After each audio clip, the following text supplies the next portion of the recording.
Imagine two siblings standing in the same room, at the same funeral, under the same heavy silence.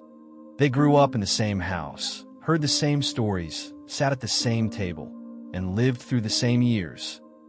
They lost the same parent, and yet, one is shaking with tears, while the other feels strangely still.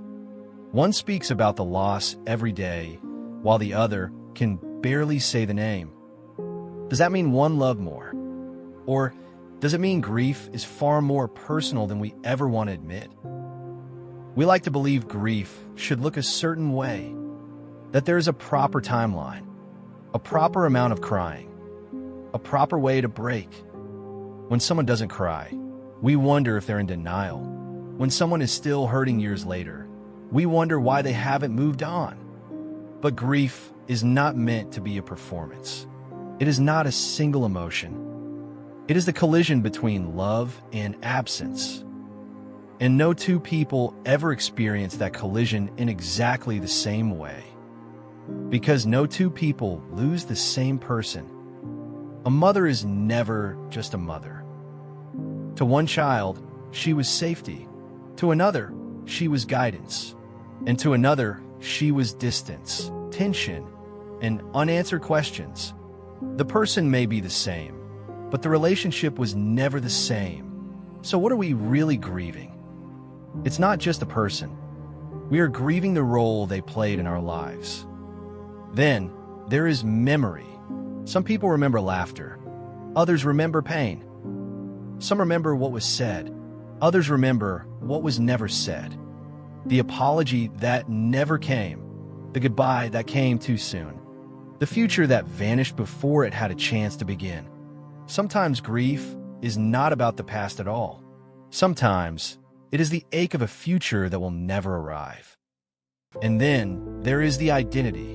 When we lose someone, we do not only lose them, we lose the version of ourselves that existed with them. The daughter who still had a place to go home to. The husband who still had a hand to hold. The friend who still had someone who understood them without explanation. Loss does not just take people. It rearranges identity. It asks us to become someone new before we are ready. This is why there is no such thing as normal grief. Grief looks different in every person. Some cry, while others never cry at all. Some heal by talking, while others disappear into silence. Some return to work within days. Others need months before they can imagine a normal morning again. Some feel everything at once. Others feel nothing at all. None of these reactions by themselves tell us how deeply someone loved. They only reveal how someone's mind, heart, and life are learning to live with an absence. Different hearts carry different histories, different wounds, and different kinds of love.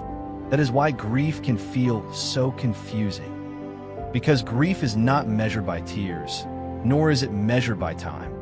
And it certainly isn't measured by how closely someone follows society's expectations. It is measured by the depth of the bond that was broken, and every bond is its own universe. Perhaps that's why grief refuses to fit inside a single definition. When love lives a unique imprint on every life, how could grief ever look the same? Perhaps instead of asking, why aren't they grieving normally? Maybe we should ask, what exactly have they lost that I can't see? Subscribe for more videos exploring money, behavior, technology, and society.